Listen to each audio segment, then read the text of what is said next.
Welcome to the Seafood Podcast. Hey, welcome, everybody. We're a little late, like the fat orange pumpkin, but we're here, and that's what counts. We made it, and I'm grateful that you guys were willing to wait for me. It means a lot. I just want to say that. I appreciate it. I'm sorry. I realized as I was driving home, I was locked in. So I left 10 minutes later than normal because leadership stuff. So the worst part. No one likes that whole come in early, stay late. What's that about?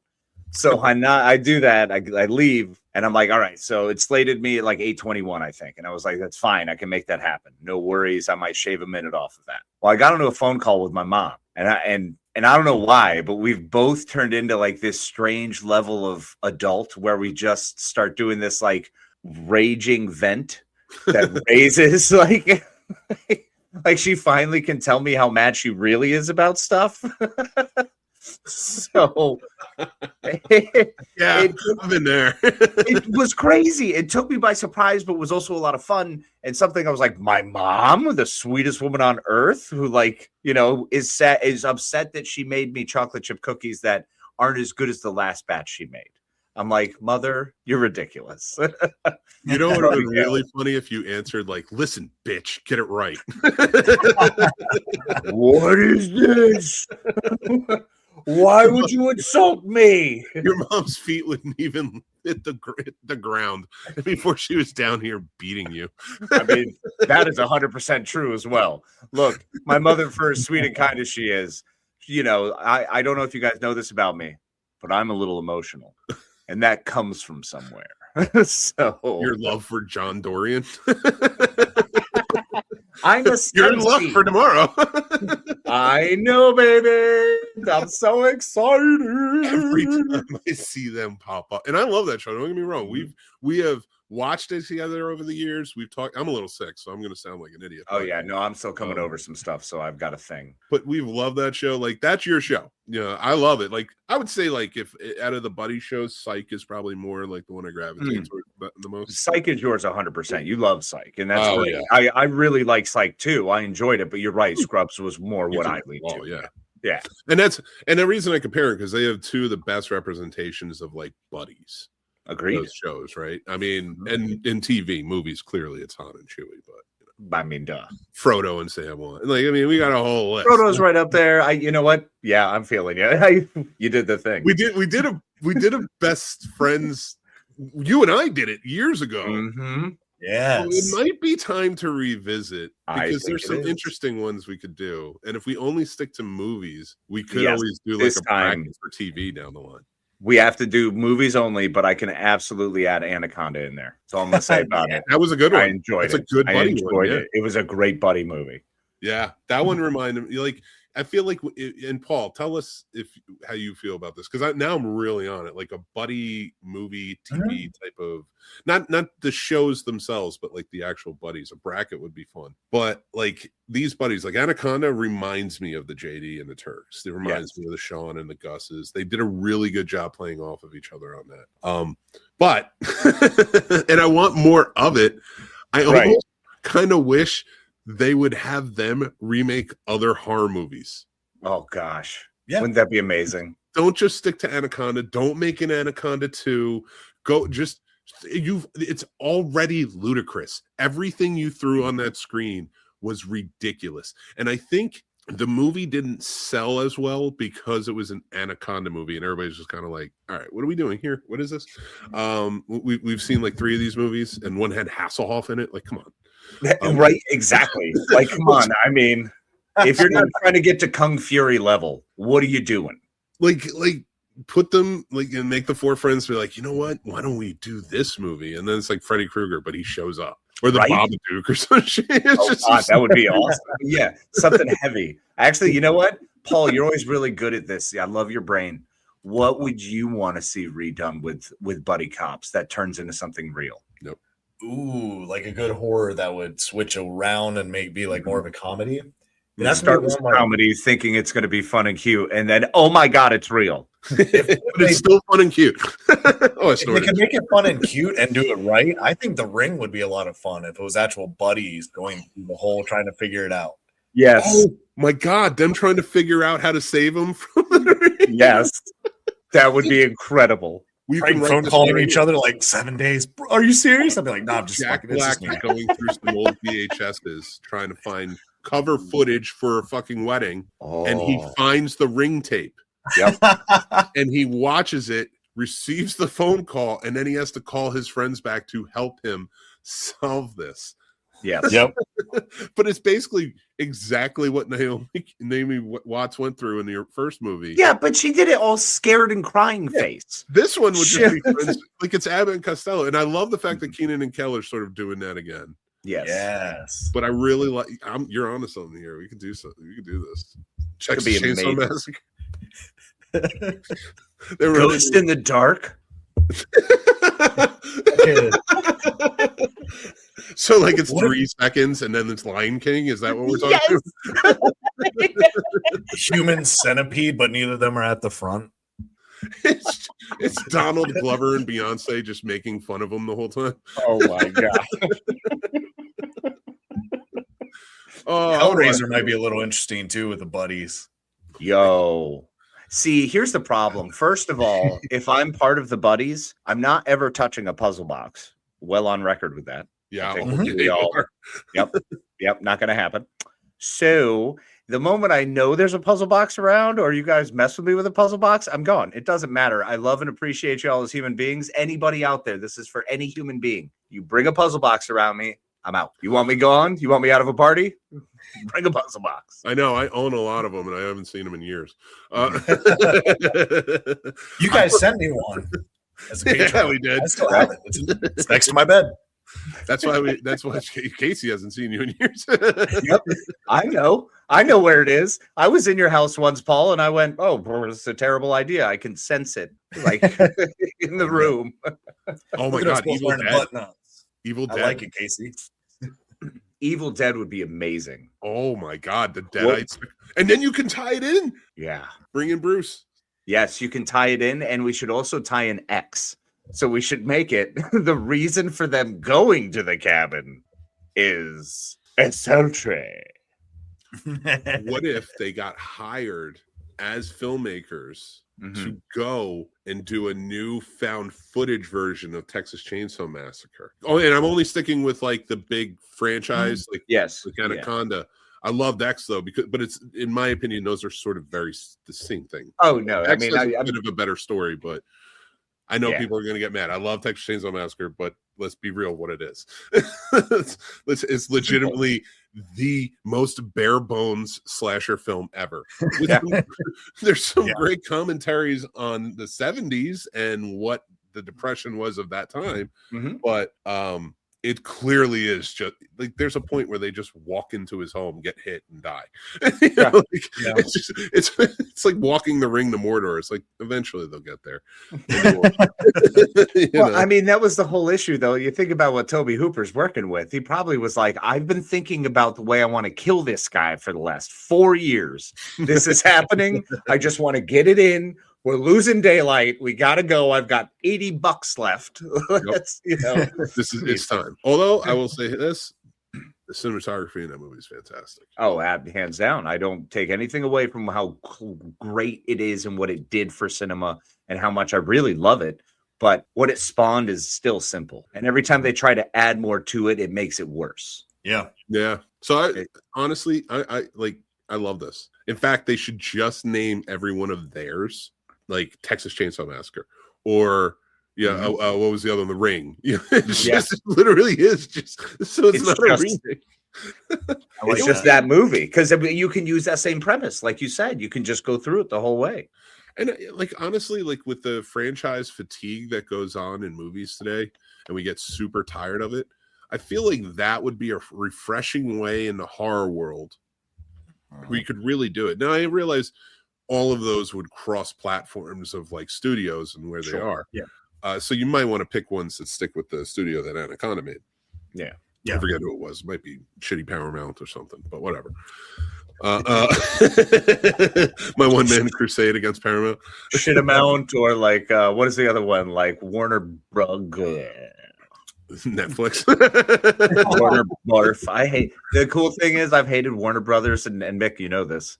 And Paul, you may recall, I've mentioned it several times that I do not, maybe not hate as much as I don't trust Warner Brothers. I don't trust them with my IPs or the things they do. So now that someone else is taking them over, I'm like, great.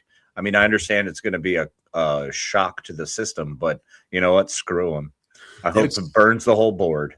It's so funny you say that, because honestly, they're at a point where, okay, especially when it comes to like Paramount, but Warner Brothers going to them is like, they were building my trust back in a big way. They were doing good work. And last year I was like, this might be a page turner. Like, they had a few movies that were 4 or above for me. I'll agree. Yeah, no, they definitely have been in the last 3 years. They have been cultivating an almost air of responsibility. We're talking again. Yeah. You know, I don't know that I trust them around my stuff, but we're talking again.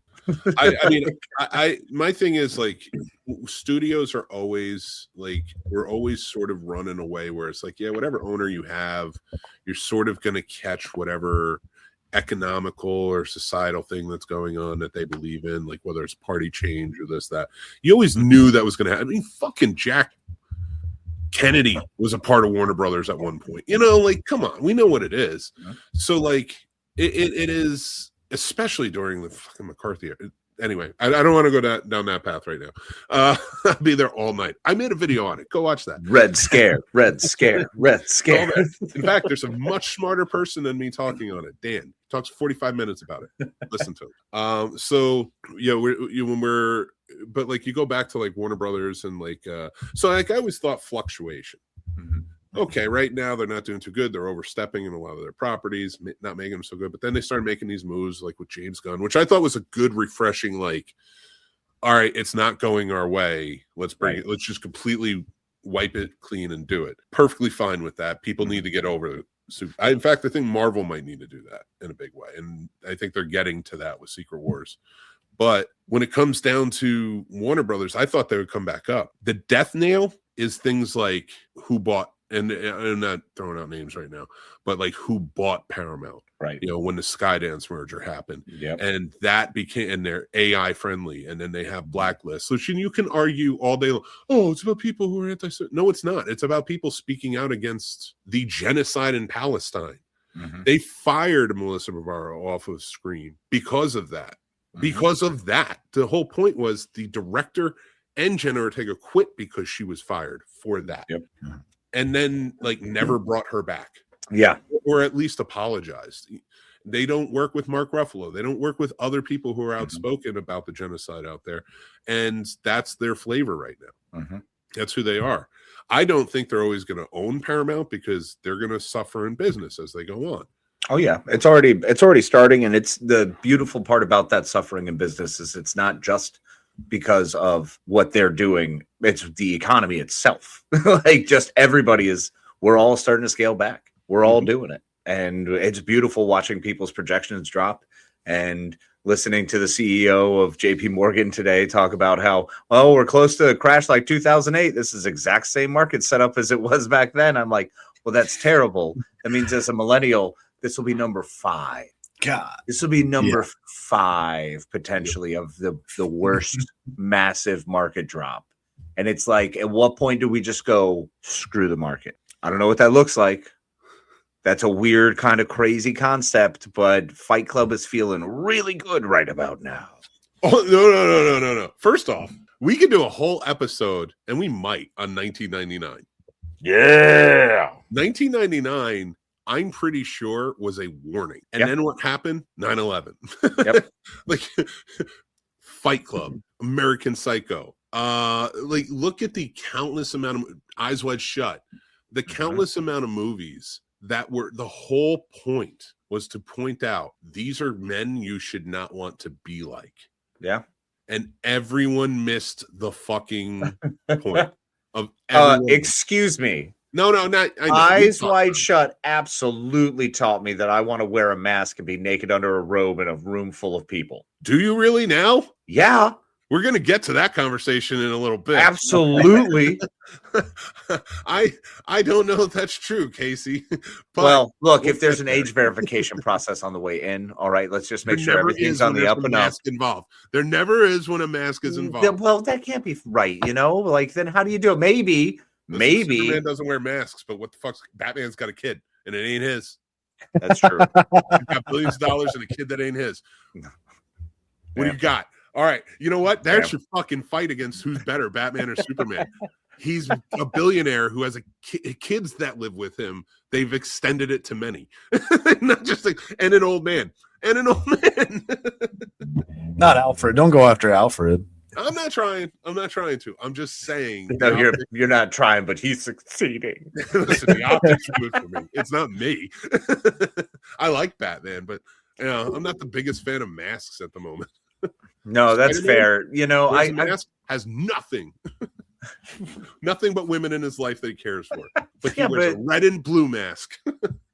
I mean, Casanova wore a mask. He was cool. Was he? They didn't call him consensual Casanova. That is, you know what? That is uncomfortably fair.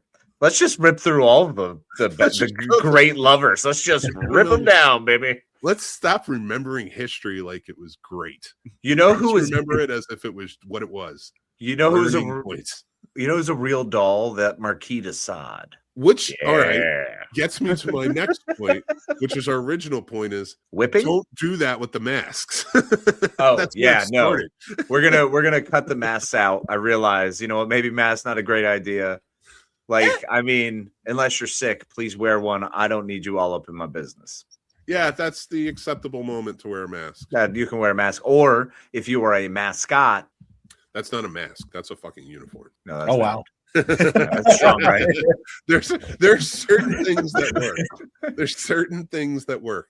If you put on a mask and you go to children's hospitals and pretend to be a superhero and make them feel good and make them happy for a couple hours, perfect reason to wear a mask. It's a wonderful thing. Yeah, I can think of 10 reasons not to wear a mask right now. I can think of quite a few reasons not to wear a mask. I mean, if one great reason to wear a mask is if you're in a dust storm. It's nice to have a piece of cloth or something to be able to wrap yourself in. So if you're an outlaw or a cowboy, bingo. There you go. All right, that works. What if you're a wrestler? A list of what masks work and what masks don't. Are wrestlers still allowed to wear masks? Yes, and luchadors, yes. Luchadors, if it's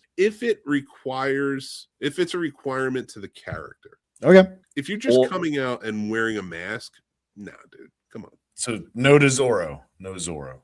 Zorro was kind of cool though. I mean, Zorro is kind of cool.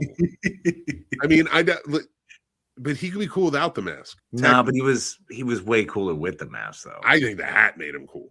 I mean, that's valid. That was a dope hat, man. He had the little things that dangled on it. Like the Mexicans know how to do a cowboy hat. Let me tell you. Oh, no doubt. I don't know if that's racist or not. I don't mean for it to be. No, I don't think it is. Like, I think that's a Mexican style hat. It is. Shit, you never see that shit anywhere, and it looks cool. It does. Isn't one of the jokes about that? Aren't they in Texas when it was still under? When it was still Mexico, and they were still Mexico. Yeah, California when it was still Mexico. That's right. It was something. It was like if they were, pretty sure if they were in Texas, the idea was to take over all of California. Right. One of those. I know what you're talking about.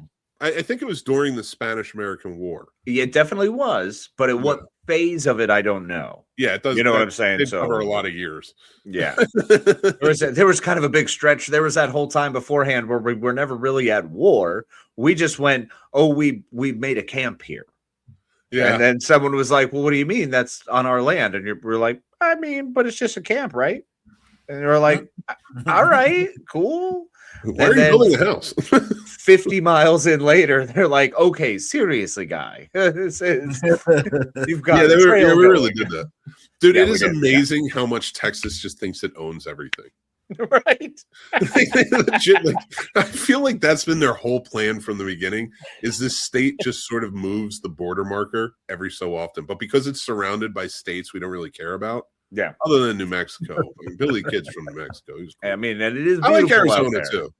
I love me some Arizona. But like, take or leave Oklahoma or Arkansas, you know. Well, Arkansas, I just consider good Texas. People, but It's North Texas, more North Texas. Yeah, they're basically, that's all they are. Because then once you get over further into like the Louisiana, Mississippi, Alabama, then Louisiana, Mississippi, it's its own thing, man. It's its own place. Louisiana is its own thing. Then you have Northern Louisiana, which is, they talk as odd as Southern Louisiana, and yet they are just North Texas plus. You have two types of people in Arizona and Louisiana, right?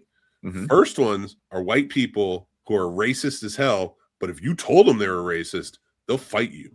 Yeah. They'll be like, are you kidding me? Because if you're from Louisiana, they'll defend you more than they'll offend anybody else. Mm-hmm. And then you have those Cajuns. Yep. They're wild, dude. Dude, they're on a different level of living, bro. And I'm not making fun of either of them. No, that would be detrimental. He's one of the racist ones. I would rather go hang out with them. Mm-hmm. Yeah, I mean, Louisiana's pretty cool.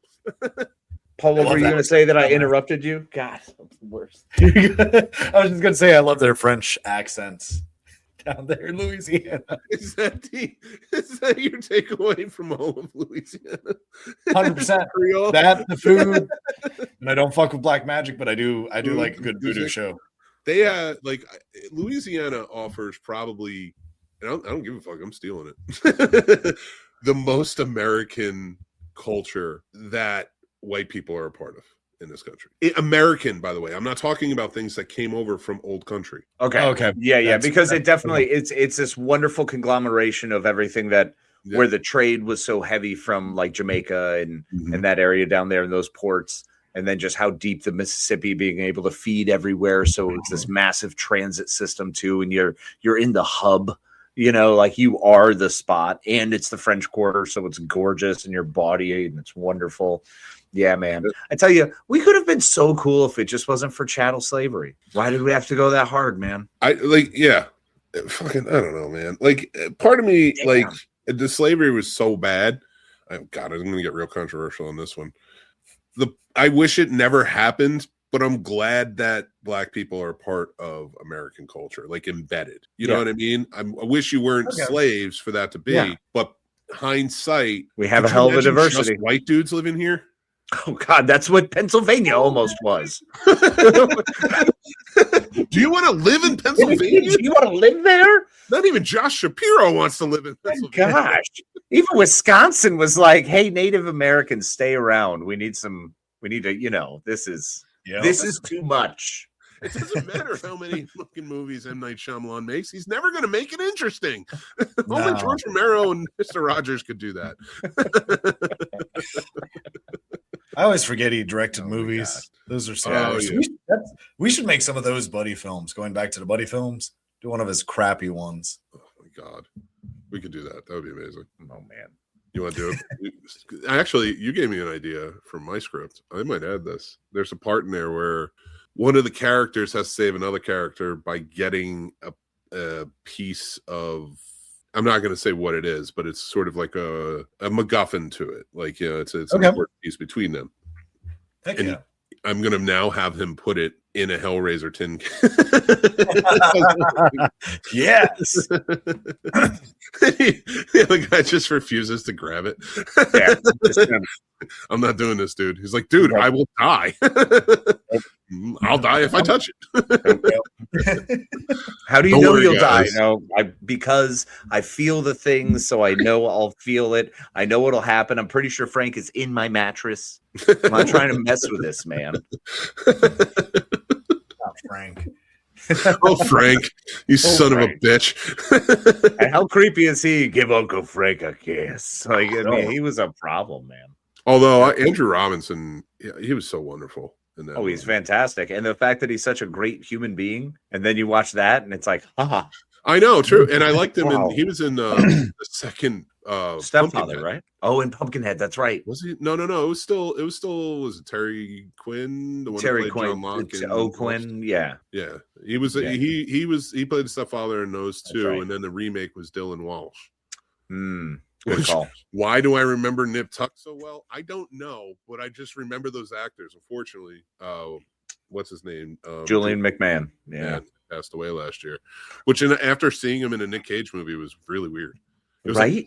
days after I watched him in that. Oh, that's nuts. Yeah, I mean, it was wild seeing Julian McMahon just like going back to Red and just seeing him there where he's the president or vice president, and it's like, wow, man, you should. Of course, he's on Charmed. You know, I know all of our favorites. You guys love it. I think I could give or take. No, you know what? Only one person on there whom I love. And that is Brian Krause. We love you, Brian. We love you. Brian is the man. Brian is the man. But yeah, that was a tough one with Julian. And you know what? Yeah, I actually want to take this moment where we're gonna have some moments about those that have passed. Yeah, I just want to take a moment to talk about James Van Der Beek. He was shockingly a larger influence in my life than I recalled until I started rewatching the series, because he passed and I was mind boggled, just blown away. He was such a great actor for an era, for a slice of that time in the late 90s, early 2000s. We all grew up with him with the Varsity Blues and Texas Rangers. I know a lot of people love that one. Not as much as Dawson's, though. I like it. I own it on DVD. Yes, you do. That's why I love you. But Dawson's was definitely, for me, one of my shows that I shared with a lot of people, a lot of friends at that time, especially. This one messed me up, man. 48 years old, stomach cancer, leaves behind a wife and 6 children and, a farm. And unfortunately, medical bills cost a lot. So I know that was a big problem for them. And it's so beautiful that so many people reached out and helped his family the way they did. But that brings me back to my point. I'm a 42-year-old man, and I have been taking the time and responsibility to go get checked. So go make sure that you're getting screened for cancer, making sure you're taking care of yourself, get your physicals, go in, get it done, just get it taken care of. If it gets caught early, it can be treated. And let's try to, fuck cancer out of here. Yes. Well said. I can't argue with that. The only thing I'm going to add is, from personal experience, if a doctor doesn't want to test you or thinks that you don't need to be tested, and bigger people, you may get where I'm coming from with this, because a lot of times they just chalk it up to our weight. Make sure you push through, go see another doctor. Don't trust that one doctor. I've had to do it time and time again, and then get those tests, and then they actually find what's going on. So, just that's a little, I'll add that on only from personal experience, but that you perfectly said. And yeah, it's really sad. He was such a fun actor. He was a generally nice guy. Right? So funny for him what he did in Don't Trust the Bee in Apartment 23. Also, what a beautiful little cherry on the top of his whole career, It's hilarious. He's able to laugh at himself the whole time, but fully embracing it and doing great. But I mean, watching his videos on Instagram and just seeing who he was as a dad, as a human, just, man.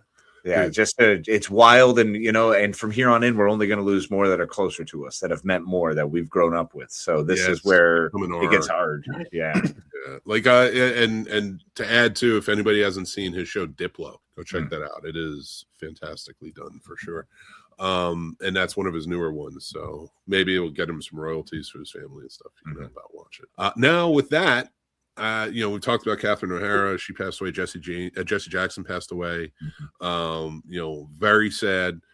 Eric Dane lost his battle to ALS. There's just sad deaths going on. But I want to talk about Robert Duvall, whom I think we were all big fans of. When he passed away, that one kind of hit us hard.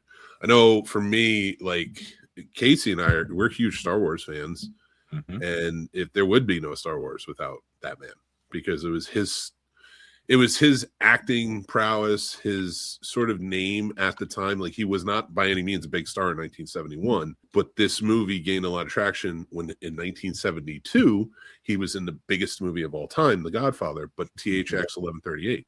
That's kicked George. It had enough of its own. It was a student film that Lucas knocked out of the park. Yeah.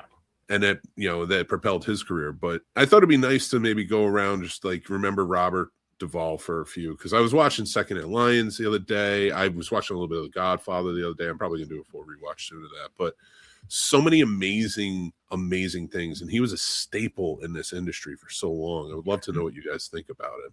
Paul, fire away. Absolutely. I was just about to bring up Secondhand Lions, because I remember watching that and falling in love with him and Michael Caine even more, which I didn't know was possible. I would have been amazed if those two were my grandfathers or all that. Godfather, yeah. I mean, who else could have played that role and played that role that well? I can't think of anyone I'd recast that with. Yeah, those two were big staples, especially Secondhand Lions, because I think I first saw that when I was 10-ish, 9 or 10. So like that was like right about the same age as the kid. Wow. So it was very endearing hearing those stories and just kind of vicariously living through that movie. And he's always been a pretty big staple and a nice kind of the grandfather of the bunch that I would have enjoyed to see in a lot more films. It's sad seeing any of them go. And going back to Dawson's Creek, I just was watching all of Dawson's Creek about 2 months ago, just restarted and plowed through it all. So that kind of threw me through a wrench, and kind of like you just said, Mick, to mix the testament as well. Same thing. My doctor's like, yeah, you're way too young to get checked. And I'm like, why can't I? Yeah. Like, if I decide, like, what's wrong with getting checked and find clear? So like Mick said, find another doctor, get checked, because better to catch early than late. And doctors, for as much as they know, they don't always know everything. So, well, you know you, and you have to be your own advocate. That is so important too. And I always found it to be one of those cheesy lines when I was younger because I didn't understand what it meant. But it means know yourself, know your body, trust yourself to speak up and to say what you need to say on your behalf. Because you're the only one who can do it for you. True story. It's great advice, guys. And I will just say this, Paul, to what you're saying, to anybody else who may not be overly familiar with Robert Duvall. This dude was in a lot of influential, monumental films throughout his entire career.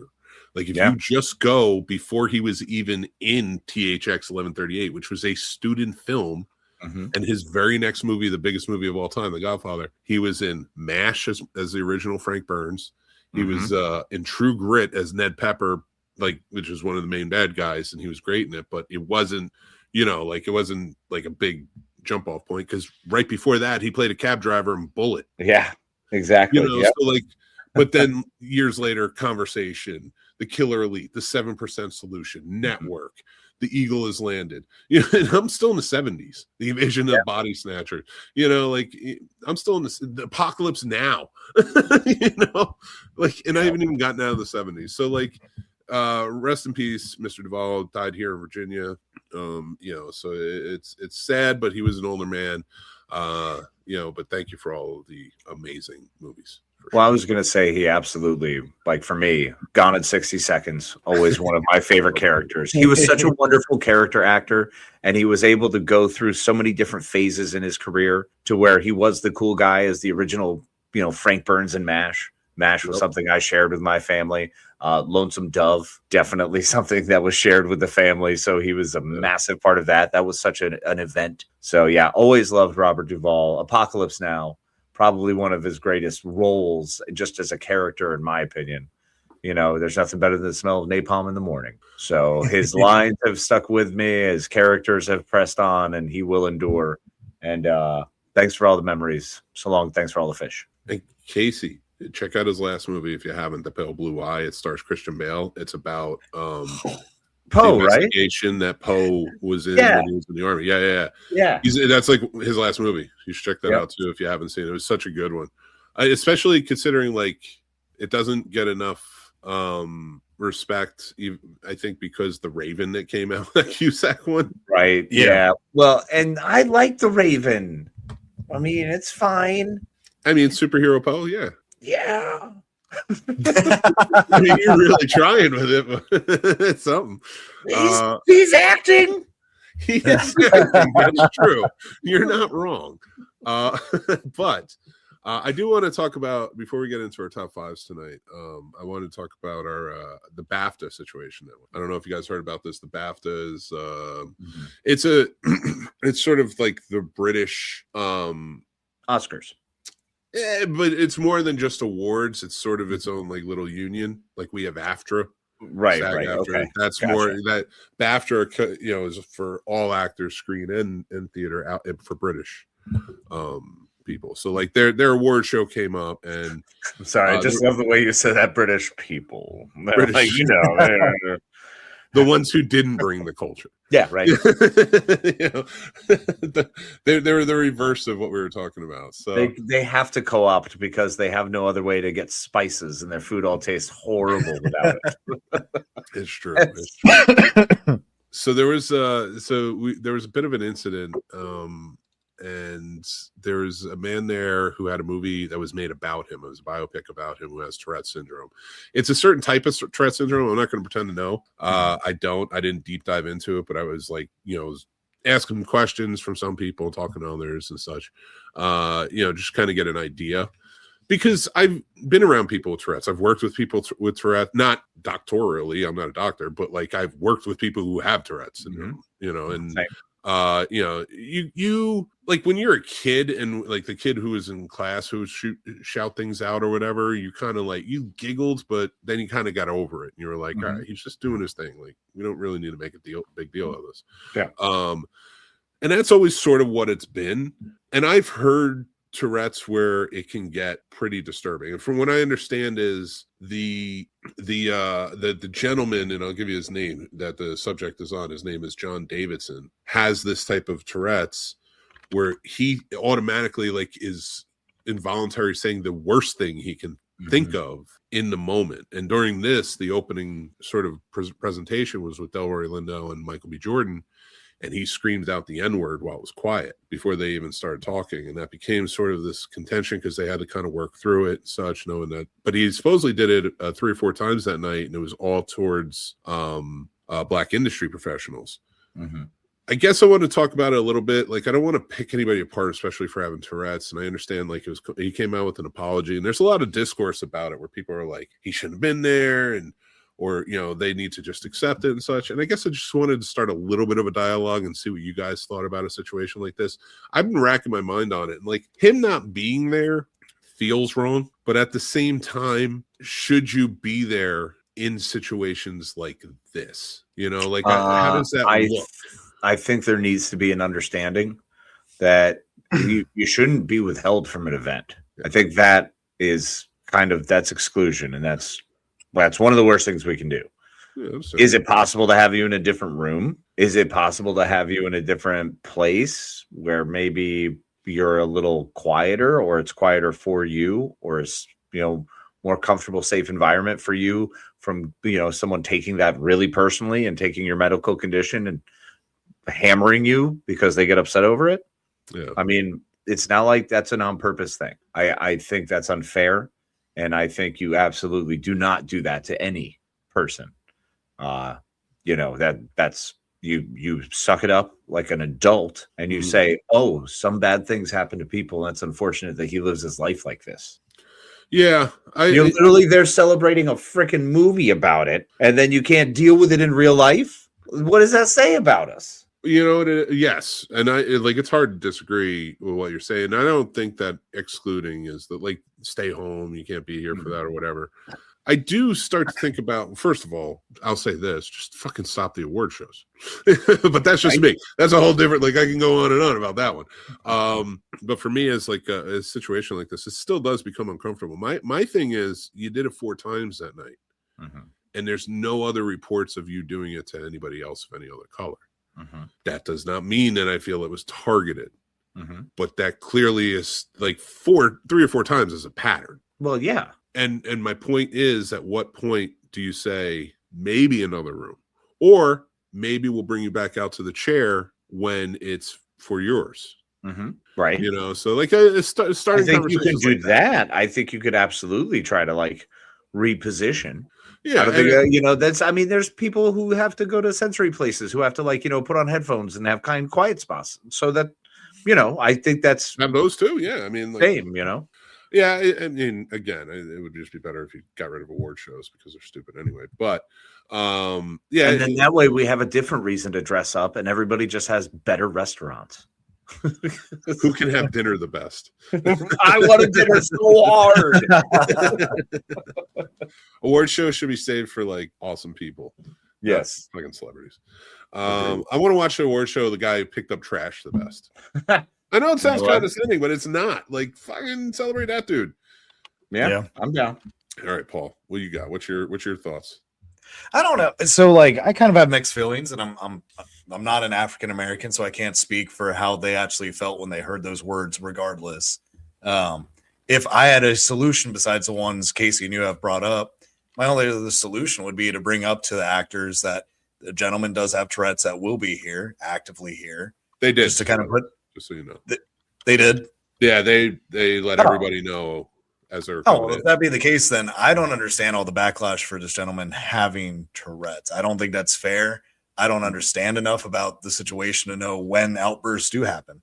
I don't think they control. I get, you said 3 to 4 times and happened to be with someone of color, but I don't think that's fair to think that he did it on purpose, because I don't think he could control it or anything. I'm not like necessarily that. saying it's on purpose, but like it is a pattern, and like when it becomes a pattern, maybe that's when the exclusion does need to happen. I'm not saying excluded from the event, but like as somebody also has to say, like, listen, your disability is causing you to do this over and over again. And there are a lot of people of color here, right? And it is offensive in a way. So like, I feel like there has to be understanding on both sides too. And that's just where I'm coming from. Like, again, not excluded. Don't come to the event. You can't be a part of it. You can't, like, you win on stage or something. But how many times does it happen? How many of the people there have to endure something like that? Yeah. Before you say, all right, dude, that's twice now. Like, we got to pull it back. Maybe let's go outside or something, take a walk, and we'll come back for the announcements or whatever. But if it is that version of it's only the worst thing he's thinking in the moment that comes out. It's like, well, that at least that's the worst. Right. That's pretty bad though. No, like, of course it's bad, but at least he understands it's bad. You know what I'm saying? Yeah. So again, it's obviously something that he's like, whoa, like I don't want to put blame on him in any way. Right. Like, I'm not saying like this dude is targeting his Tourette's. Now, I do know people with Tourette's who have done that. And I'm not the N-word, but like they're like, yeah, you want to see me say this in public?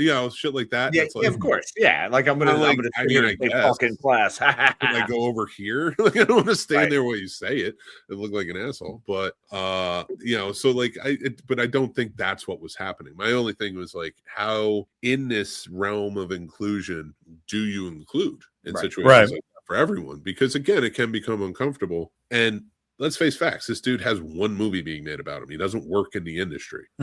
Most everybody else does that it was being, that were affected by this.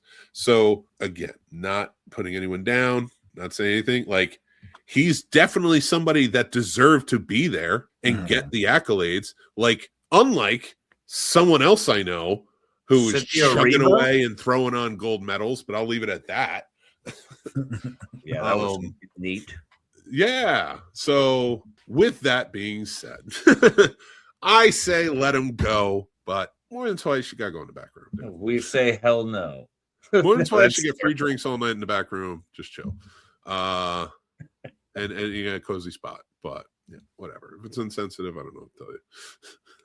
Hey, at least you got to put effort in. That's true. You got to try and make everybody feel as comfortable. So the best way to do it is stop having award shows. Right? Just cut that whole thing out so that way everyone's included. Just how about some massive theater setup? You know what? Spend all that money you would on drive-throughs. How about that? And then we all get to share more in these movies experiences, because if you love something so much, don't you want everyone else to experience it? Don't you want people you like to go see the thing you like so you can be like, let's talk about this thing I like? So share, man. Share. Let me tell you what's going to happen if you... Oh, my God. Is share next? You shut down? No. Oh, God. You got to look at it from this point of view, though. You don't actually have to do that in any way, shape, or form. I'm gonna say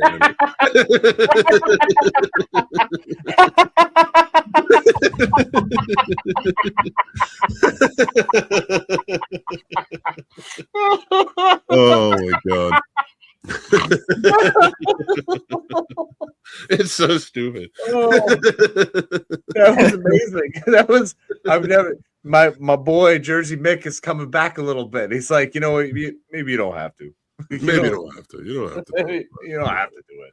But this is the way I do it.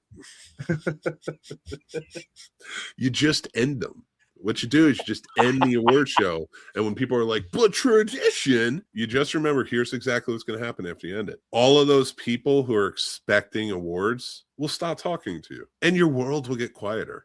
But you'll learn to appreciate that. So, and then don't bring them back. And people will shut the fuck up. Yeah. Maybe they'll stop podcasting because they didn't get a stupid award. But or they double down and we just see crash outs everywhere. Dude, I had to end that when it started becoming too serious. I know. I started that as a joke. I wanted to make fun of award shows. It was great. That was the first year was a total troll, and people bought in. The second year, I was a troll for me, but nobody else. And then I took it seriously. Like I had an actual fucking team. Well, every time was fair, but I had actual teams and shit. And the third time I was just so burnt out. I was like, I'm done. I don't want to do this shit anymore. So that's how you do it. You just end them and it'll be fun. But with that being said, Casey. Yo, bro. Spit them bars. It's time for the top 5 countdown of Kubrick films. Off center.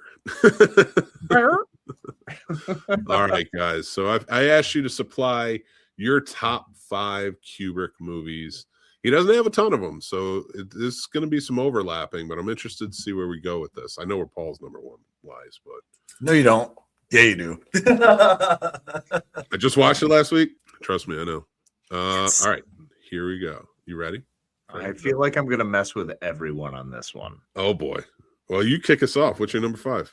Alrighty, we're going to go straight into it, guys. Number 5 was a tough one. I went back and forth on this one, but I honestly landed on Spartacus. That is the Kirk Douglas miracle that I do so love because that was one of the very early Roman fighting movies I got to see with gladiators involved. And although it made me question a lot of things, I was able to figure out that, yes, I am, in fact, a heterosexual male. You like gladiator films, Casey. I like that gladiator film. Punches. What you got for me, Paul? What's up next? Number 5 is going to be Eyes Wide Shut. Oh, yeah, it is. Listen, Nicole Kidman. Shoo! Tom Cruise. Paul, he wants that mask. He's like, I'm in. I do. I want the cloak. I like cloaks. I have a cloak. I have a purple cloak with a hood. You can have it. And a mask. It's actually, I should put my bunny mask on with the cloak. I'm sorry. Yes. Earlier tonight, we were discussing masks, and that was a bad thing when I wanted them. Now you're giving them to Paul. Well, listen. Somebody's going to be at that party. It ain't going to be me. I mean, that's valid. So I might as well give him the things he needs to get by. I will be his rainbow center or whatever it was in that movie. Hell yeah. I cook and clean in case you're watching. My God. All right. No, my number 5 is The Killing from 1956. It's a great heist film. If anybody hasn't checked it out, I love that movie. Casey, why don't we go around the horn? Yeah, absolutely. We'll just keep flipping it around. My number 4 is one that is going to blow everyone's mind. It's Barry Lyndon. I loved Barry Lyndon. Yep. It was so we're actually, oddly enough, I think this is going in order of progressing towards current times. This is going to be a lot of fun. Okay. I dig it. Paul, what you got? 2001, A Space Odyssey. Nice. Mine's Paths of Glory. The Kirk Douglas vehicle, buddy. Great movie. I love that movie. And it's like, guys, go check. I did a classic film review too. So if you want background on it, that we have one for that. Yeah, I love that movie so much. Everybody should check it out if you haven't, for sure. It's an early one too. All right, what we got for number 3? Whoever says Lolita, you're off. Oh yeah, you're done. You're out of here. That's like the one that we're like. I even forgot about it. I was scrolling through his filmography, and I'm like, he did Lolita. Although, but he made, like, getting into the topic tonight, like his version of Lolita wasn't a pleasant one. No, it's not. I remember watching it. It was the only version of Lolita I've ever seen all the way through, and I was obviously 14, because at least you had the actress who was like 18 or 19 in it, and then other one she was like 12, and it was like this. Yeah, is disgusting. It was gross, man. I mean, and that the was whole like premise is disgusting, right? So okay, number 3. More fun things. Clockwork Orange, baby. I love it, man. It's one of my favorites. You gotta have it. You need the ultra violence. Gotta have it. What you got, Paul? My number 3 is Clockwork Orange as well. It didn't make my list, and it should have. Maybe it should have. I kind of like my list the way it is. I mean, I like your list. My number 3 is 2001. There you go. See, I just like your list now. It was really good. You guys were doing so great, and then both of you had to say 2001, and it's like, I don't know why. Did you not like 2001? Huh? You don't like 2001? I love it. I think it's an absolute masterpiece. I've seen it 5 times, and that was 3 times too many. Oh, And I still have one in the chamber because I have to watch it with my daughter. I mean, have you ever watched it after Kubrick's interview about it? Yeah, that was, I think, why I rewatched it the third time. I think you told me about it, and that's why I went back to it. After I'd been on a tirade before about how much I love that movie, I never want to watch it again. Everything he made was like we'll get to it. Yeah, we're on our way. All right, so number 3 was 2001. So then we're going to 2. In case you kick us off. All right, number 2 is absolutely that lovable private joker who I was called for 3 years as a bartender when I first started Behind the Pine. That's right, Makes folks. Sense. It's Full Metal Jacket. I love it. I love it.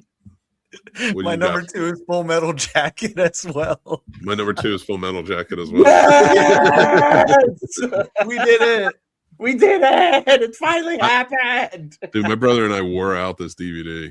Like, this was our movie to watch, especially when I think it was either before or after I got back from boot camp. I mean, it might have been after, but like, just kept watching it. We got to see it on the big screen in 2019. Oh, wow. Hell yeah. With Modine. Matthew Modine was there. What? He had a whole weekend in Alamo where he that's right. introduced I remember that. that. Yeah. And he sat down, he signed my brother's Marine cover, which Arlie Ermy signed as well when he was in boot. Wow. So he was a really nice guy about it. Like, the whole thing, stories, the whole thing. So that movie's always going to remain a special place in my heart. It's a classic, man. It's literally one of those. Plus, as a war movie, it opened up a lot of eyes, did a lot of things, and I love it. It's twisted and beautiful. No glorification there. Nope, at all. None. All right, my number 1 is my all-time favorite, hands down, one of the funniest movies, one of the smartest movies, and one of the greatest movies ever. If you don't love Tex riding down a mother frickin' A-bomb all the way down, you don't belong in my life. That's right. It's Dr. Strangelove, or How I Learned to Stop Worrying and Love the Bomb. Yep, man, a commentary on everything. Mm-hmm. Paul, what you got?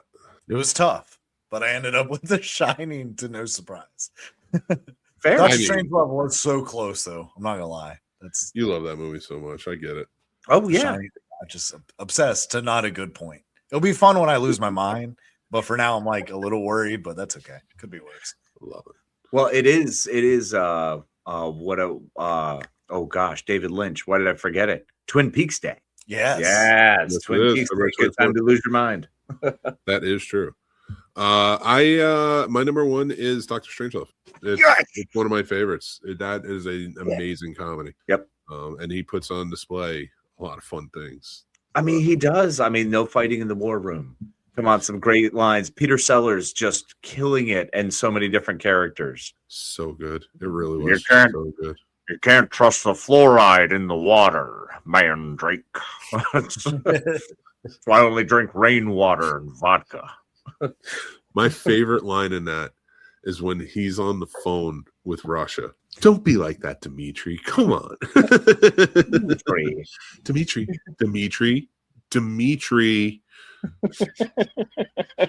Oh, now come now. Yeah, he just does it so well. But I mean, George C. Scott crushes it in that. Yep. So many actors. James Earl Jones so early on. Niven, Sellers, fucking everyone. Yeah, that whole movie is just James Earl Jones. What's his name?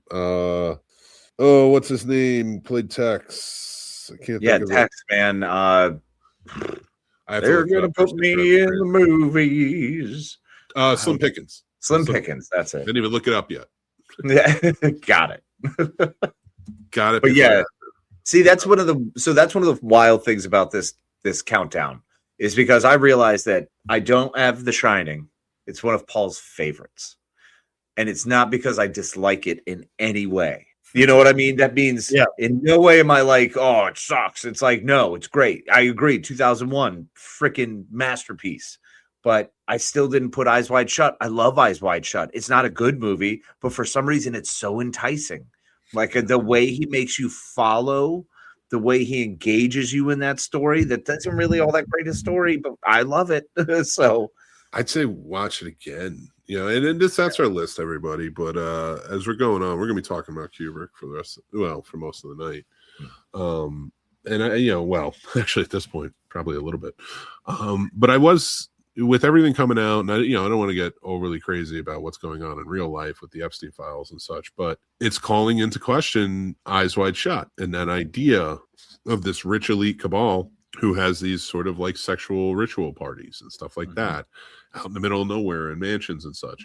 Now, that movie is very much about a couple's relationship over the course of 24 hours, sort of like being pulled apart and like having to deal with their marriage to the craziness of all this. But I just thought it would be fun to sort of talk about, because it's not the first time Kubrick has been like sort of attached to conspiracies, so to speak. We've talked about the Apollo 11, which in The Shining, Danny's wearing a sweater. Of course, Dr. Strangelove is kind of picking apart Operation Paperclip, and the fact that we use Nazi doctors in a lot of our research in the space program and such. Then of course you have every one of his movies. Like it really got me thinking, because I was watching a lot of them, like Lolita, a take on pedophilism, and especially back then for that time. Sure. And the abuse that goes into it of what we do. And that's a central theme a lot. And you always find that the rich, like in his movies, as I've been rewatching, think about everything that is decadence in his movies, and that represent this rich elite. When it's just them living life, it's boring. Yeah. Even the stages are boring. Everything is set, like there's nothing, like when you watch The Shining, it's a big place. It's a beautiful place. Sure.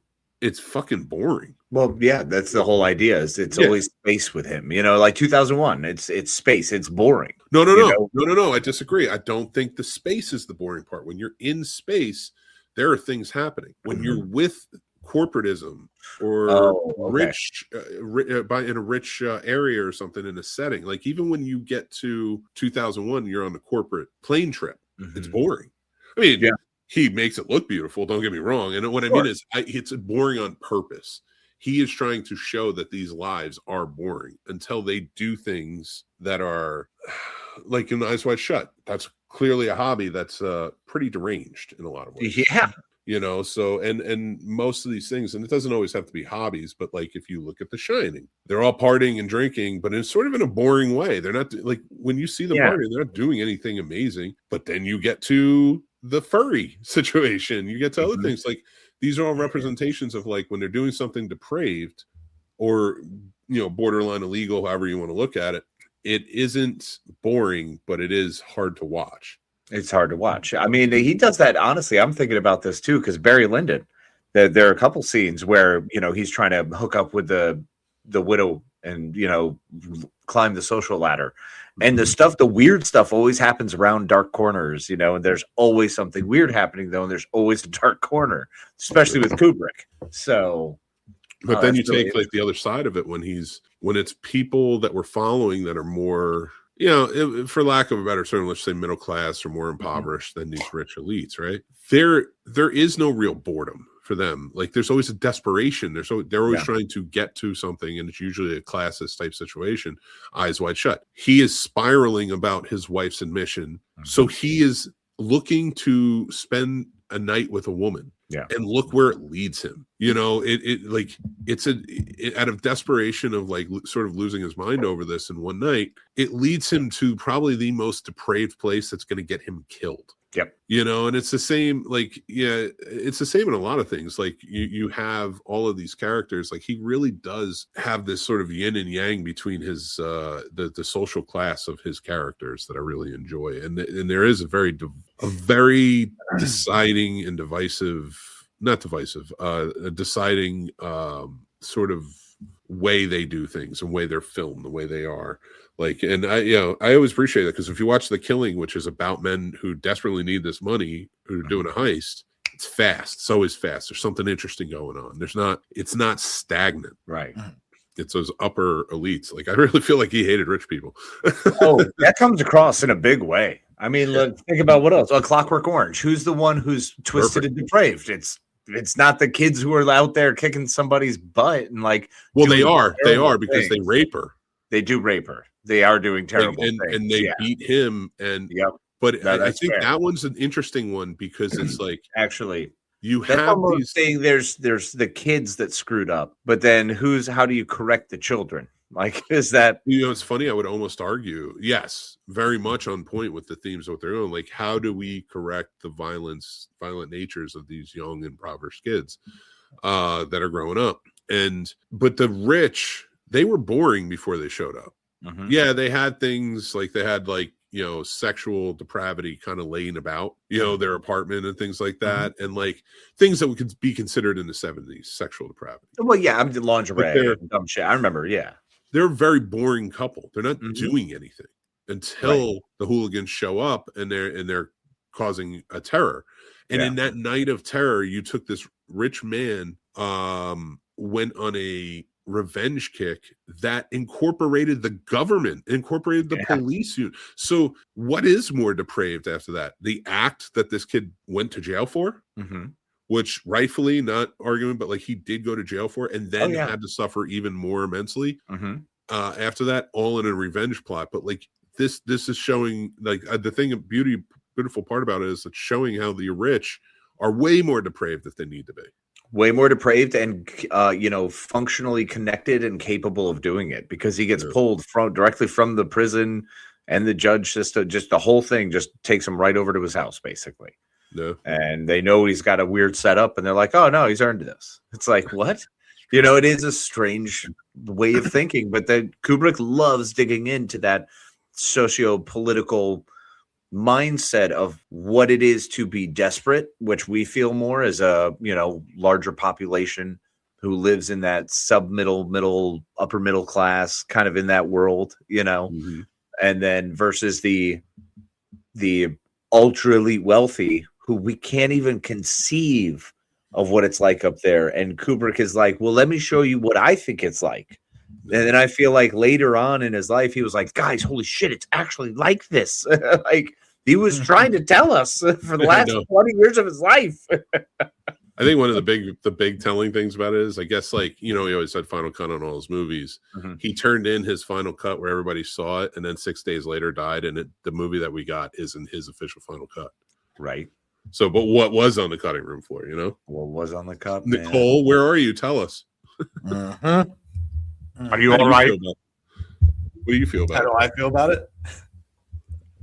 Listen, we need to know. I mean, I don't know. Eyes wide shut, Like you just said, the final cut. He didn't get final cut. That's sketch to me. I've always thought something was up with that. I mean, I'm not down talking to Epstein files and how terrible they are and all the people's lives that were impacted by it at all. But you guys, like, people are forgetting about Bohemian Grove or anything else. Like, they are allowing us to find out about the Epstein files. There's so many other societies going on all around us. And I mean, even human trafficking. So to an extent, I'm glad it seems like a lot of people's eyes are finally being open to how disgusting people are. Yep. But it's also, to an extent, to me, it's almost annoying that so many people just look the other way and we're like, well, I don't think that's real or this is happening, because that you're not helping anybody by doing that. So definitely, I'm interested to see what the next couple of years are going to look like as far as people diving into things like that. But Eyes Wide Shut, yeah, absolutely. A very telling movie. I 100% think they killed him over that. It's right there. It just makes sense to me. Well, I will tell you this. I am very happy to know that these movies exist to tell us exactly what's happening in the world. Right? Let's find out the next one. Clearly. The A-Team is real? Oh, I'm so excited. It's never anything cool like that. It's always going to be like sex shit. Weird cults and like crappy, like there's, the Ninth Gate was probably pretty close to something. Like that's another one. This is why society doesn't like me, because I'm boring, because I don't want this stuff. Like, bring back the 90s, like nobody's going to invite me to some secret sex cabal, because I'm not putting on a fucking mask. I'll do it on the show, but not sex stuff. Like, I'll put on a mask and a fucking cloak on this show. Why? Because it'll probably be funny. That's it. End of story. Probably because it'll be funny. But if you're like, hey man, come to this party with your cloak and your mask, and like you can have sex on tables with everybody, it's like, first of all, no, I'm not leaving my house. It's cold out. Don't worry, Mick, I've got it. We can go ahead and wear our masks and robes. Nope. And since we're waist up, we can still wear a tuxedo in that one. No, here's what we're gonna do. we can hang out here and wear the mask and play video games. I'm not going to any of that weird fucking sex shit. That actually sounds like a great idea. I don't think we can intercut video game through a phasmophobia. Yeah, we can intercut phasmophobia while like doing Twitch with us in masks and just hot in robes. Just like God, let's get a time machine and go back and visit one of Jeffrey Epstein's parties, and then just like completely fuck with them. Light it on fire. I'm game. Yeah, don't worry, we're gonna take care of business. Yeah. Right. Can I torture him? Come on, you know, but like first, let's fuck with them. Can I torture him? Like let's do to them what they do to Tom Cruise. Let's just start following around and act like we're a bigger cabal, Right? And every time they start to look for us, we just disappear back to the future and see what happens. Just like really drive them nuts, make them turn on each other in the 90s and stuff. Just be like, that'd be fun. Orange Yeah, and blue said about you. No, what are you gonna do, dude? By the way, we were only like 10 minutes late. He's still not even there yet, and this is supposed to be a 2 or 3 hour speech. What? Isn't it supposed I to didn't be even know an there was 8 a speech speech? tonight. Yeah, it's State of the Union, buddy. That's why I'm the State of the Madman. I'm just hoping, like, I'm hoping the McDonald's does its job at some point. Because God forbid I eat a fucking cheeseburger from McDonald's and I will be shitting for like 4 months. We lost James Vanderbeek. That's true. Mm-hmm. James Vanderbeek. Is Yes. Dawson. Leary. Yes, sir. But there is someone else still on this planet. You know what? Ow. I have no idea. I don't know all the gold medals they're winning. How about aliens are real? We can't say God loves us too much. We can say the devil hates us too much, though. There you go. I like devil that. don't hate us. He's misunderstood. God loved him at one point. Every show I watch, they all say that God is like, devil's not the bad guy. So I gotta trust God, right? He's the one that's telling them all this. Supernatural, Lucifer. Yep. Yeah. Oh God. Like, what are you trying to tell us here? Burns, I mean, if George Burns is saying it, if George Burns is going to tell you about it, then that's what you're going to have to listen to and accept. Listen, what is that one he was in? The 18? 18 again. 18 again. Yeah. That's what it is. Oh God, I love it. All right. Which is why I love Matthew Perry and Zac Efron 17 again. I do want to ask Mick, did you ever get to come across and work with I almost said Dawson Leary, Jesus Christ, Vanderbeek? Did you get to work with him at all? No. Okay. That would have been cool. Like, although like being in the films and filmmaking in high school and having blonde hair, you got called Dawson all the time. That's awesome. Yeah, you did. Well, I get you, like, yes and no. Because if you watch that show and you're really into filmmaking, you're like, what you're doing is bullshit. It is actually really funny. The more I've rewatched, kind of fun, and I loved it. I mean, that's the thing. The more I've rewatched, I'm like, oh yeah, he's really not great at this. Like, or somehow we've just learned more now. Like, well, you know what it is? It proved to me why Kevin Williamson's not a good filmmaker. He wrote a couple of good screenplays. He's a good. I like his. He's a good writer. He's a good writer in my opinion. Okay, fair. But he directed Teaching Mrs. Tingle. I love that. Fuck I love you. that movie. Fuck you. I love that Fuck movie. you. I love you. Teaching Mrs. Tingle. That is Katie Holmes. That is her you. opus name. I'm going back. Helen Mirren is crushing in that, bruv. We did it. You may have liked it. I don't actually remember what your review. I think I just like lambasted against it as much as I could. So you didn't like we it. did so an much. episode of a plot roast on that movie. Oh, that was plot roast. No, it That's doesn't right. suck. Doesn't suck. Yeah. In an original form. And I loved it. Now it wasn't like good that I loved it. It's easy to destroy and rip apart, but it's fun. Everybody in that was dumb. And listen. No, they're all idiots. Like Oh it. no, Love they Kate. do the dumbest shit they could have done. They all do the dumbest shit. Is that why you hate Eyes Wide Shut? It's because Tom Cruise hurt Katie. Yeah. You know, one of my favorite Vanderbeek moments is when he showed up in Scary Movie 1. I'm not even gonna lie to you guys. Right? Oh yeah. It's on Bob Strike Back. Yep. That's an Yep. even better one. Oh, I'm Silent Bill. Silent. Or no, he goes on Silent Bill. He goes Silent Bob. He goes, did you even read the fucking script? Oh, rest in peace, you guys. We lost some good people this year. Yeah. We need to lose some more bad people. Stop taking all the good ones. I guess only the good ones die young, though. Just like Billy said, although he's still around. Is he? I mean, parts of him. Yeah, I mean, they're fermenting. So Yeah. when they're working out with Kid Rock. When you see that man where clearly it looks like his liver spots are drunk, like on his body, it's like, ooh, Billy. If you walked into my If we got a purge, your shirt off and was like, let's work out, I would be like, get the fuck out of my house. We're not fucking. That's clearly what you're doing here. Kid Rock is on my a celebrity artist for music hit list for if there is a purge. Oh, nice. Okay, never bring up hit list around me again. Well, at first I thought he meant a hit list is like banging. No, That probably is what he meant. Hit it list. He's gonna find Rob Ritchie and be like, "Hey, you want this tongue? Yeah. You I ready want for the Honduran too?" I'm not ready for the Honduran hyena, and I don't want my dick to fall off. Just look at him and be like, "I'm built like a Bud Light." The Honduran hyena. I still have that shirt. This tall boy's waiting for you, and then he's got his hands on his hips, standing there looking at him like, "Let's do this." He has the original Four Locos for me, so I won't remember anything. You look like you would meet Kid Rock and be like, "I want to bang you in the butt." Then diggy up jump your boogie. Oh, everybody wants to break stuff. Oh, that was the other one. That's the other terrible one with the red hat. Before You the guys red hate hat was Limp the Bizkit real too? problem. I used to love that album so What? much. Limp Bizkit all day, bruv. Let's be real. What? Why do we hate Limp Bizkit? Why do you hate Limp Bizkit? Slipknot too. Slipknot, like they were, because they were radio guys. That's like I liked. I didn't really like Kid Rock. He was all over. I liked the Sheryl Crow song, but more so. Yeah, that was That was almost like picture that was Nickelback. I like Nickelback more than him. Look at that photograph.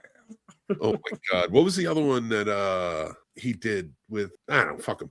I'm a cowboy, baby. Oh my god, With the no. top lip back in the sunshine shining. All of them. You know what? He's probably the reason country music is fucking terrible now. No, it wasn't just him. There was a process, but you're absolutely right. He was definitely a catalyst to this current whatever the fuck it is. Because he did that rapper white trash shit. Like he was like pop star Eminem. Yes. Yeah. You know, and that's what they were marketed as, and they were doing it Fred Durst too, and like that. I can't even remember the fucking name of the band. Keep rolling. No, it's not- what is it?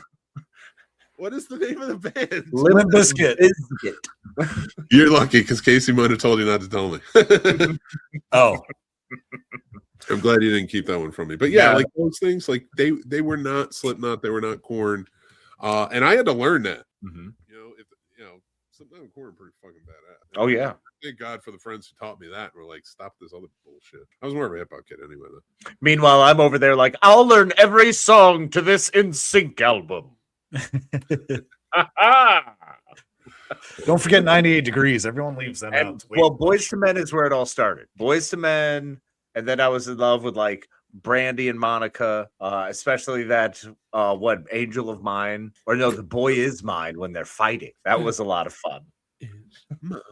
Yeah, you seem to be confused. So yeah, I do like that one. that's a great one. Let's get to mixed movie picks, and I'll do the film definitions and history. But then I want to bring it back up. We'll do some comments before we get out of here. Perfect. I love it. All right. Casey, hit me with it. That's right. It's time for some weekly movie recommendations with Mick's Movie Picks. Thank you, Casey. Thank you. Guys, first up for mixed movie picks, we have this week, and again, we took off on Friday because I was feeling very ill, and these gentlemen were wonderful enough to come on and do this for Tuesday. But I do want you guys to know we do have our review of Iron Lung coming out.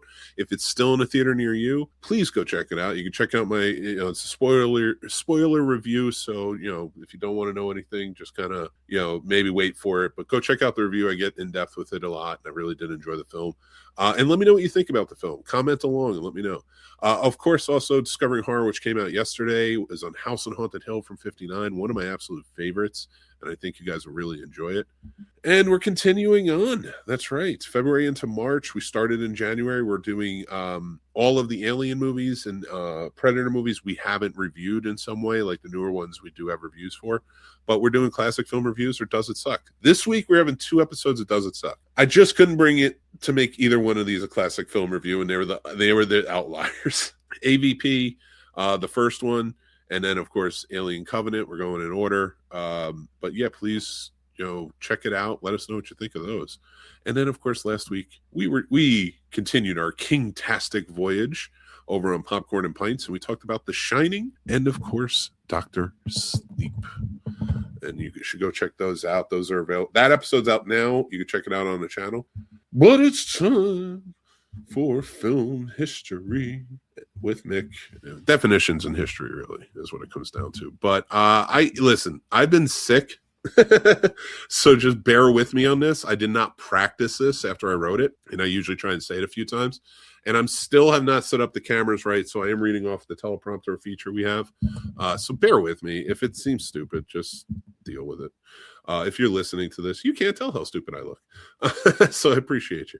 All right, but let's kick things off. We're going to talk about editing, collaborations and things like that. So as an editor is not a technician that's just pressing buttons. They're the first real audience member. A director sees what they meant to shoot. An editor sees what actually works. That distance, the objectivity is where the film becomes clear. And the editor is the one that puts that together. When the relationship works between a director and an editor, it defines careers. Like the 3 we're going to talk about tonight. They help shape the film industry, film history, and the film industry. Martin Scorsese and Martin Scorsese and Thelma Schoonmaker are the first ones we're going to be talking about. We have a couple of clips to kind of go over as we do this. Watching the boxing scenes in Raging Bull, you notice the rhythm. The violence isn't just physical, it's psychological. Cuts accelerate when Jake LaMotta is throwing punches. Each frame is chaos. They slow when he absorbs, he pulls back. He's taking it in. The edit isn't just showing punches, it's showing character. But it also forces, through perspective of the cuts, to see both the fighter as a spectator and the mind of our main character. Scorsese worked with Thelma Schoonmaker for decades, still does. And that kind of trust allows these bold decisions. And in the second clip that is playing, it reshaped entire moments. Moments can linger longer than expected. Look at Goodfellas. The Copacabana scene, the entrance, is a big one. It's very famous. It's a oneer. It's not just that famous tracking shot, though. It's how the sequence flows into the next scene and the scene that came before it. It's seamless. Everything is choreographed on set, but having a tight collaboration with your editor makes perfect scenes like this happen. The sounds, music, dialogue, the flow of the camera movements, everything needs to fit the frame of the whole movie. And an editor helps build that out, especially when you have a great collaboration. It's how momentum never drops. It's editorial rhythm. That's collaboration that becomes identity over time. The second one that we have is Steven Spielberg and Michael Kahn, who've worked together for decades. We're shifting gears a little bit on this one. In Jaws, the editing is almost invisible. Clean geography, there's clear reaction shots, precise escalation. The panic works because the audience always knows where they are. Michael Kahn has edited most of Steven Spielberg's films for decades. And let's look at the truck scene from Raiders of the Lost Ark specifically. It's another scene of pure chaos. There are dozens of cuts, but never confusion. You understand where Indy is, where the truck is, what's at stake throughout the entirety of the thing. That clarity doesn't happen by accident. That's this collaborative process. It happens because the director and the editor share the same storytelling language. When editing disappears, that's mastery. Next up, we're going to talk about Christopher Nolan and Lee Smith. We're jumping into a more modern complexity of this type of collaboration. And, let's talk about Dunkirk first. Dunkirk runs on 3 different timelines: land, sea, and air. Different durations, different pacing, all converging. One takes place during a week, one takes place during a day, and one takes place during an hour. But they all play seamlessly through the crosscuts. They're all converging. That structure isn't just written. It has to be engineered in the edit. You look at the final act of Inception, another good one for crosscuts, especially if you want to learn editing. That's a great one. Multiple dream levels cutting simultaneously. Each layer has its own rhythm, and yet the audience tracks it, that clarity inside complexity. That's editorial architecture. Nolan designs the blueprint. Lee Smith builds the structure. The reality of the collaboration is, here's what matters. In the editing room, scenes get cut entirely. Third acts get rebuilt. Performances get reshaped. Directors are often too close to see what isn't working. Editors provide distance, but collaboration only works with trust. Without trust, different story. Directors micromanage, editors play safe. The film becomes rigid. With the trust, you get something that really helps build something. The risk does happen when you have the trust between them. Structure improves, and your identity really forms. It's hard to form an identity as a filmmaker of one. That's why the greatest partnerships last decades, and I mean that. Scorsese and Schumacher, Spielberg and Kahn. So I forgot Kahn's name for a second, and Nolan and Smith. They're all different eras, different styles, but the same truth, and they all work seamlessly together. Cinema is not a solo act. I'm always big on it's a conversation. I'm always big on collaboration. And the director brings the vision, the editor refines it. And having two heads like that really helps in most cases. And somewhere in between is the intention and the precision that these two can bring together. The film becomes what we remember. Next time you watch a film with one of these directors, don't just look for their signature. Look for their rhythm. Look for the structure. Look for the cuts, specifically the cuts. Because behind every great director is an editor shaping what you feel. And that is so important. So thanks a lot for watching this film history episode. I appreciate it. And hopefully it was entertaining. I wrote this one while I was sick, so I was a little out of it. But let's bring the guys back in. Welcome back, guys. That was awesome, man. Thank you. I'm trying to get the hang of it, I should say. No, that was really good. Really good. You're doing great. And I love the way you're describing it and explaining it. And yes, it's beautiful. And, I'm all about anything that it becomes more inclusive. So the collaborative thing is always great. I think it's always great to share and build. And that whole takes a village thing it makes sense. It's more fun when everyone can, take a little piece of the load. Exactly. Right. One general, but the rest, the whole team gets you there. I love it. What I will say this, thank you to our sponsors, Shenanigans. Up in Schenectady, New York. Shenanigans Gentlemen's Club is where you go for the one-stop shop entertainment of beautiful women, great food, TVs, I'm sure, music, other stuff, drinks. There's plenty of stuff. And you can order their food because they're now on Uber Eats. Boom. We want to start our F the Grifters tour, and we need strip clubs and drive-ins to really get on the page here.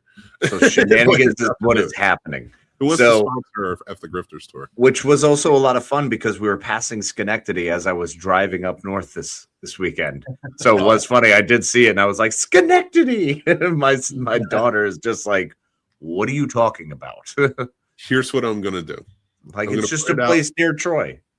I'm gonna put it out there now. We have our own merch shop. You can go to snobsmerch.com. If you take a picture outside of verified picture or video outside of Shenanigans Gentlemen's Club in Schenectady, New York, it has to be that one. And you post it and you tag us in it. You have to tag us in it. And it has to be big and it has to be bad. I don't care what you do in a picture or story. Don't be crazy. Don't be violating. Don't be crass. Let's be able to post it. It could just be you standing in front of it. But what I'm saying is you tag us in it. I'll send you a shirt. I'll send you one of our Scene Snob shirts. Yep. So you pick it out, you tell me, and I will send it to you in your size. But I need to see some pictures. Yep. So perfect. Watching or listening. Let's talk about some of these comments. This is Chris from earlier. He says found footage of Texas Chainsaw would be amazing. Could be kind of funny because Glenn Powell and A24 won the bidding war on that, and they're making a TV show and a movie. So if they did this movie where it was really happening, it would be funny to have them come in and they got killed while making their show. Kind of how they did for Anaconda. You could play that up quite a bit. That could work. It would be funny if they remade all of these things. So bad. All right. Hi, Jen. So, hey, Grandizer. What's up, Grandizer? Apocalypse Now, 1980, Robert Duvall. Yeah, that's a good movie. Yeah, It's funny Bill because Kilgore. Lieutenant Bill Kilgore was taken off a real. I'm sure there was. They Yeah. that whole movie was like insane. Side note: I was in the U.S. Army Aviation overseas in the early 1990s, and the Lieutenant Colonel William Bill Kilgore had that godlike complex. That was true for me. Oh, that's awesome! Heck yeah! Well, I mean, That's it probably dope, wasn't man. awesome then, but I mean, did you do a lot of surfing? That'd be cool. Right. We had our fair share of those. The pilots are, and thank you for your service, by the way. Appreciate you. Our company commander gave the vibes. He was a Roman officer during. Whoa, you might want to watch out for that. They might wear masks. He might wear a mask now. Yeah, The Romans were weird. Yeah. they're into stuff. Oh, and Orgies. Ew. when I watched the vids of people with Tourette syndrome, and I laughed. Another reason why I'm going to hell when I die. Should not laugh, but I do. Feeling shame later. Love it. Chris gives you, because you had a really nice. Thanks, speech on man. that earlier. Via Wiki, Robert Duvall's lieutenant. You really are enjoying Bill Kilgore, commander of the first gun. I love it. Right? Includes you're all in on this. I love this. Yeah, Right. dude, he's living up his army life. Yeah. Yeah, these are all real people, I guess. That's cool. Huh. This scene Damn. is included in the redo. Oh, all right. Let's see what else we got. Ask Coppola for permission to change the character. Oh, you're still on that. I'm going to read all these. But Flinching officer. Mick, Man, Paul. Robert Duvall was in an episode of TV Route 66 where he was a drug addict. An episode considered the way ahead of its time. The episode came out in 59-66. Wow. Okay.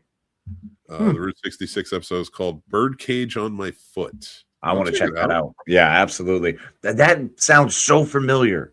I've heard of Feel Route like- 66. Yeah. I never watched Route 66. I have heard of it.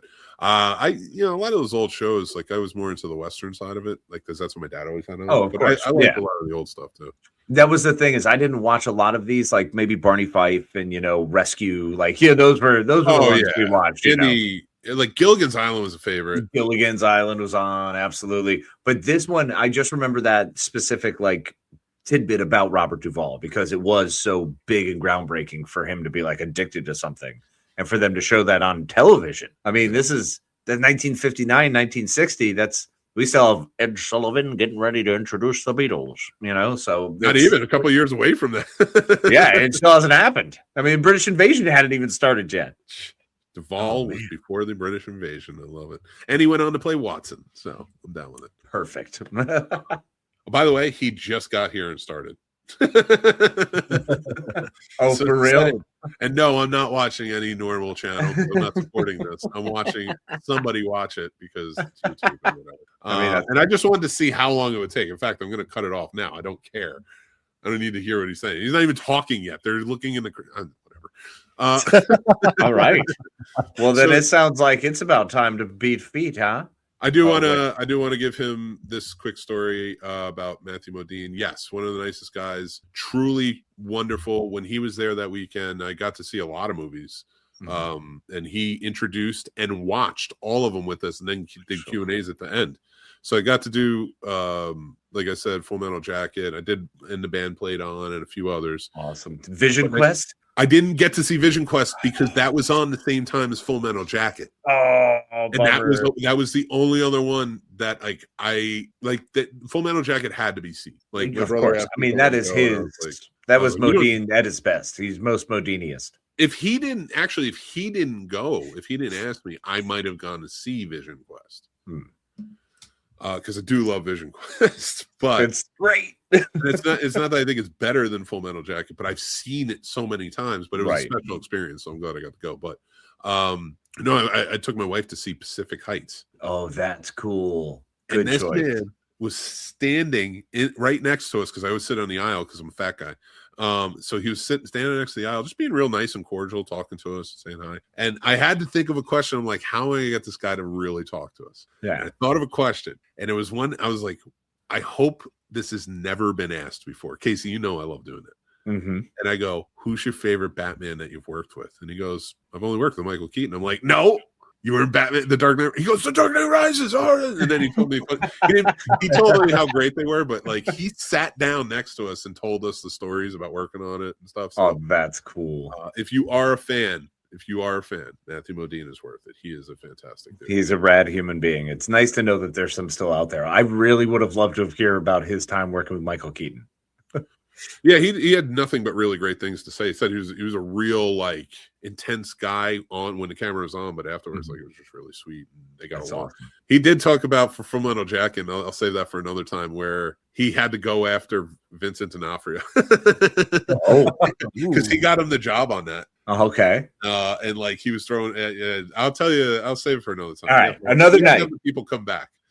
But let's talk about real quick before we start doing our outro. Of course, this Friday, our charity script read is going to be an absurdity read. Watching this movie again and typing out the scripts because none exists. Now, keep in mind, this was a TV movie from 1966. Yes, this was not in the theaters or in the drive-ins or anything like that. It was on television. And back then, they kind of just stuck whatever people made on television. It was family friendly. This is a horror movie. Trust me. And it is bonkers. Casey and I found this movie years ago for one line. Yep. For one line. And let me tell you, Casey, writing this script, there's a treasure trove of gold. Oh, I'm sure, and I'm so excited. The best line anymore. I thought you and I would have to argue because the character's name who says it is named Frenchie. He's the bartender in this movie. And I'm not saying that line. You'll have to look out for it. It's great, and I cannot wait to deliver it because I mean, what's up, Frenchie? But after rewatching this, I was the first going to make you Frenchie, but he has a relatively small role. Okay, he's only in it for like the first act. Okay. But Dr. Simon Trent, who is the mad scientist, I watched this whole thing and I was like, if Casey is not Dr. Trent, this is all for naught. Like nothing. And then when Paul was like, I'm going to be there too, Val Jean came in, the witch doctor. And I was so ready. That's why I'm telling people, I'm urging you all to watch this movie. It's free on YouTube. That is how public domain this movie is. It didn't even have a script written down. I had to go and find it. I had to go write it. This movie is bonkers in every sense of the word. I'm not trying to overplay it, but we are doing it for a good cause. Our good buddy Chris Harris, who has MS, has been really suffering. He is in the hospital for about a week, and then he's out of work, and the bills are racking up. And we want to help him out. So if we can get more into his GoFundMe, please help support. And we're also going to auction off a date with Casey. We can only promise a virtual date. Well, that's where we got to start. I mean, we'll begin at the virtual part. Yeah, I mean, listen, if you're not wearing a mask and at a secret sex society cabal, then you're probably good to go. Right. I mean, we're safe here. It's just like this in a mask with like 100 other guys in masks. Chris, you're a millionaire now. You somehow got $2 million. Oh my gosh. They all just wanted Casey. Trust me, half the people who watch this show after you left went with you. Shoot. But thank you, because now they're back. Yay! I had to do a little pot shot at somebody today. Yeah, that's nice. To do with you, there you go. Do a little pot that's shot all right. at somebody today. So if they see or hear this, they know. But we're going to auction you off at the end, because by that time we get crazy. Our absurd, is your first one. This is your first one, and I cannot wait to roll that wheel. It's going to be fun. It's going to be Trust me, watch this movie. Get your best Simon Trent down. Dr. Simon Trent. Well, that's what I'm doing. I'm going to Simon Trent it up. But if only I had a jersey from West Canaan football. You need a lab coat and sunglasses. You need to watch this movie. This movie. Oh, believe me, I'm going to have the lab coat and sunglasses, and maybe I don't know. Oh, I'll change out the poster. That's what I'll do. I'm dressing up. I don't care. Oh, I'll be dressed up. In. I Absolutely. am all in on this. I'm going as my characters. As you should. Don't worry. I'm gonna go as the monster too. Amazing. Yes. No, it's gonna be a fun time. It's for a good cause. Another Cast for a Cause charity script read. But this is one of our absurd ones. We spin a wheel. of absurdity, and it is bonkers, and you're going to have a good time. Trust me. So join in, bring your checkbooks, help out any way you can, share the link out. Let's help Chris as much as we can. And I am excited. But it's going to be great. We appreciate it. And we can't wait to see everybody for some fun and games, all for a great cause. It's going to be a good time. But it is that time. Let's kick it all off. Paul, you want to kick us off? Because I got to hear it. No, okay. Absolutely. Hey, guys, the flu's going around and other sicknesses. Make sure to wash your hands. Take care of yourselves. Take care of your body. I just started catching the sniffles tonight, so guess who's going to start taking some cold medicine? This guy. On top of, helping out local theaters as much as you can and financially, all that, try to support your local restaurants as well. I know Greensboro, we've had 3 staples to the community just recently closed down last week. That's crazy. I didn't even know they were struggling. So I need to step it up myself and stop eating at these chain restaurants that don't care about me or care about the community, and do my part as well. So if you're able to, try to eat out at those places more than your other places. Take care of each other, stay positive, try to show love, try to show acceptance. I know it gets hard. Don't give yourself a fucking fake award that you didn't earn. That drove me crazy. I had to throw a stab there too. That's stupid. That's really stupid. Goddamn. Anyway, but hey, I love you guys. Please show up for this charity event. We always have a great time doing it. I love that we do charity events. I'm so glad I did this one for Casey's first absurdity. Yes. I'm so glad. You do not understand. We quote that movie. We quote that one line over and over. One line. That one line has made our friendship solidified because of one line. This is the perfect movie for it too. I think if we're going to keep doing absurdity reads, they should be this level of movie. I think Slither could be up there too. Wait, with Nathan Fillion? Yeah. See, I can't do it. They're too good. Oh, I love Slither. It's one of my all-time favorites. It's probably my favorite James Gunn movie, which is saying something. Well, Superman kind of. Well, you and Superman, yeah. But he did that is my Superman. He did such an amazing job. Anyway, my point being, Slither is amazing. Mm-hmm. And I love that script. I hate doing comedies for script reads. Okay. Because the jokes never land right. Well, yeah, because you got to go when people mean it. Yeah. And I don't think we did another Back to the Future without you. We did not. I think we have another one to do in those. But regardless, I can't wait for Curse of the Swan. Oh, it's going to be so much fun. We're going to have a great time. Paul, did you wrap up? So last not least, keep watching, keep listening, keep loving the magic movies. Leave us some movies that we should watch. Check out. Hate. I forced Casey out by making him watch The Stupids.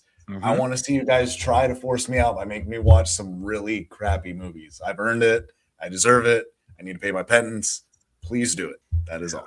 And the fact that I got made fun of by that guy drives me crazy even more. It will be time to destroy you soon, Paul. In fact, Masters of the Universe feels good. Well, guys, appreciate it. All you wonderful, delightful human beings out there, thank you so much for hanging out with us. Hopefully we entertained a little bit. We made you think. We made you smile. We made you laugh and have a little fun. We love it. We love doing this. We appreciate y'all. Please, make sure you like, subscribe, do all the things, share this out to all your friends, find the funniest part, clip it down, and then spend it 7,000 times with some cool music on TikTok and make us millionaires. We love you and appreciate y'all. Make sure to please, the only way you can do that is by being around. So take care of yourself and take care of each other. Yes, and subscribe, like you said. Give us a like so that way we get in the algorithm, which we truly appreciate. Somehow YouTube, we get views year after year that are exploding, and we have lots of views. We have millions of this, but we cannot get into the partnership program. I don't know why. We fell stagnant. So help us get there. Be so overwhelming by sending us in there with our views and stuff like that we will get there, and we appreciate you. Remember to also follow us at the Senior Snobs all over social media and on Substack and Letterboxd, where we do written reviews of our movies as well. Love for you to be a part of that. We're going to be going into some new things that are coming out in the next few months, so make sure to keep an eye out for that. But we have all new reviews coming. I just checked out How to Make a Killing with Glenn Powell. I checked out so many movies. Cold Storage, Wuthering Heights.